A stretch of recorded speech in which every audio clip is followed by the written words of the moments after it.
The phone call lasted 17 seconds, but it shattered my world. I'd dialed Sarah's number on a whim, missing her voice after a long day at the office, expecting her soft laugh or maybe a tired sigh. Instead, I heard her breathy giggle, followed by a low, unfamiliar chuckle. A man's laugh, warm and intimate, curling through the line like smoke. "Who's that?"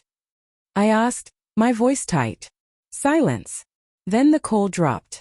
I stood in our quiet kitchen, the hum of the fridge deafening, my heart hammering as if it knew something I didn't. Mark and Sarah had been married for 7 years, their life a mosaic of small joys and quiet struggles. They'd met in college, bonded over late-night coffee runs and shared dreams of a simple life. Mark, a data analyst with a knack for overthinking, loved Sarah's spontaneity, the way she'd dance in the living room to no music or leave sticky notes with silly doodles on his laptop. She was his anchor, the one who made sense of his chaotic thoughts. But lately, their rhythm had faltered. Sarah, a freelance graphic designer, had been distant, her phone glued to her hand, her smiles fleeting. Mark chalked it up to stress, her deadlines, his long hours. They'd get through it. They always did. That night, after the call, Mark sat on the couch, staring at the blank TV screen, replaying the sound of that laugh. It wasn't a colleague's casual chuckle or a friend's friendly jest. It was too close, too familiar, like it belonged in the space where only Mark's voice should be. He texted her. "Hey, you okay? Who was with you?" No reply. His thumb hovered over the call button again, but something stopped him. Fear, maybe, of what he'd hear next. Sarah came home at 10:47 p.m., her hair slightly mussed, her cheeks flushed. "Hey, babe," she said, dropping her bag by the door. Her voice was bright, but it cracked at the edges, like thin ice. Mark watched her move to the kitchen, pouring water with a trembling hand. "Who were you with?" he asked, his tone even but laced with something raw. She froze, glass halfway to her lips. "What?" "I called you earlier. Heard a guy laughing." "Who was it?" His words were careful, but his chest tightened, bracing for impact. "Oh, that." She laughed, but it was sharp, forced. "Just a client. We were wrapping up a project at the coffee shop. You know how loud it gets there." Mark nodded slowly, wanting to believe her. But her eyes darted to the floor, and the air felt heavy, like it was holding secrets. "A client," he repeated. "At 8 p.m. "Yeah, Mark, it's not a big deal." She set the glass down too hard, the clink echoing. "I'm tired. Can we not do this?" He didn't push. Not then. But the seed of doubt had been planted, and it grew roots overnight, twisting through his thoughts. He lay awake, her steady breathing beside him a cruel contrast to the storm in his chest. Was he paranoid? Or was she hiding something? The next day, Mark's world tilted further. He'd taken a half day from work, unable to focus, his mind replaying that laugh like a broken record. He decided to surprise Sarah with lunch, hoping to bridge the gap widening between them. He stopped by her favorite deli, grabbed her usual turkey and avocado sandwich, and drove to the co-working space she sometimes used. Her car was there, parked crookedly, as if she'd been in a rush. Inside, the space buzzed with freelancers tapping at laptops. Sarah wasn't at her usual corner desk. He scanned the room, his pulse quickening, until he saw her through the glass wall of a small meeting room. She sat close to a man, tall, broad-shouldered, with dark hair and a smile that seemed too easy. They weren't working. Her hand rested on his arm, her laugh soft but unmistakable. The same laugh from the phone.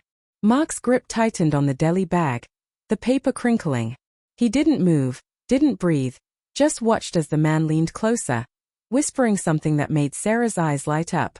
It was a look Mark hadn't seen in months, one she used to save for him.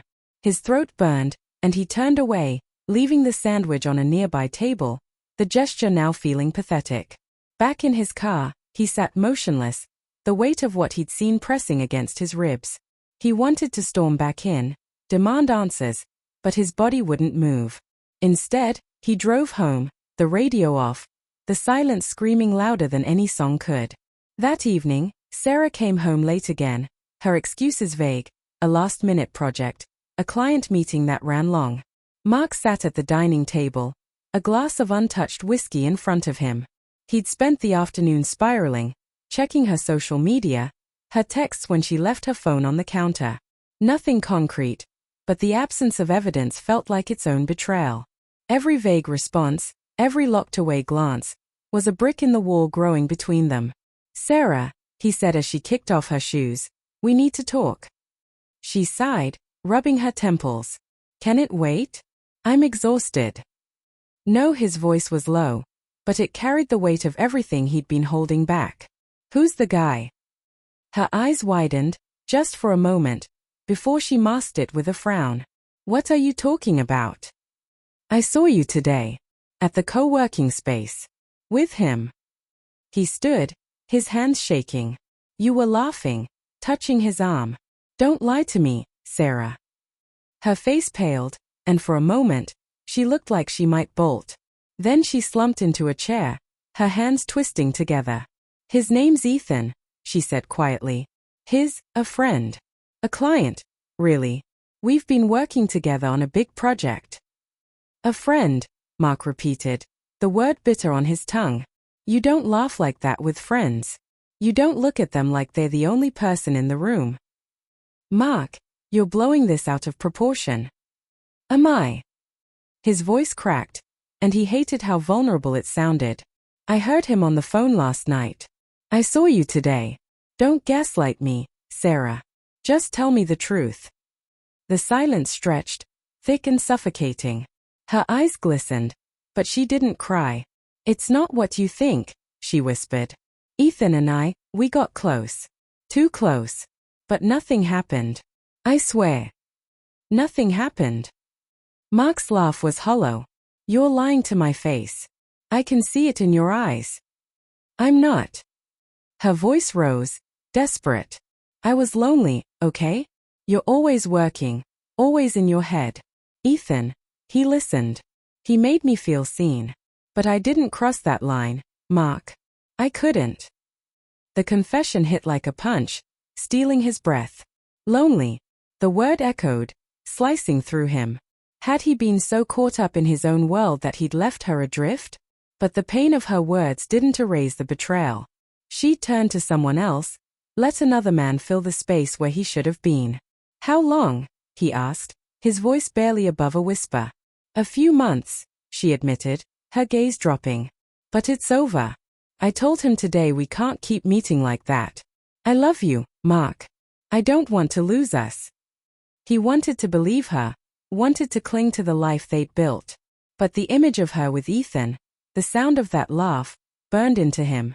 Trust, once broken, didn't mend easily.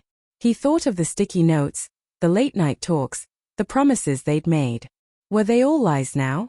The days that followed were a haze of tension. Sarah tried to bridge the gap, leaving apologies in texts, cooking his favorite meals, touching his arm in ways that once felt like home. But Mark couldn't unhear that laugh, couldn't unsee her eyes light up for someone else. He moved to the guest room, the space between them growing colder. One night, he found a letter on the kitchen counter, Sarah's handwriting neat but trembling. "I'm sorry I hurt you.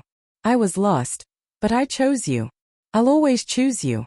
If you can't forgive me, I understand, but I'll fight for us." He read it 3 times, his chest aching with love and rage and everything in between. He didn't know if he could forgive her. The betrayal wasn't just in her actions but in the secrets she'd kept, the moments she'd shared with someone else. Yet, the thought of losing her, of dismantling the life they'd built, felt like tearing out his own heart. Mark stood at the window, staring at the streetlight flickering in the dark. The next day, no one was laughing. Not Sarah, who moved through the house like a ghost, nor Mark, whose heart was a battlefield of love and distrust. He didn't know if they'd survive this, but he knew one thing. The sound of that laugh would haunt him forever, a reminder that even the strongest love could crack under the weight of unspoken truths.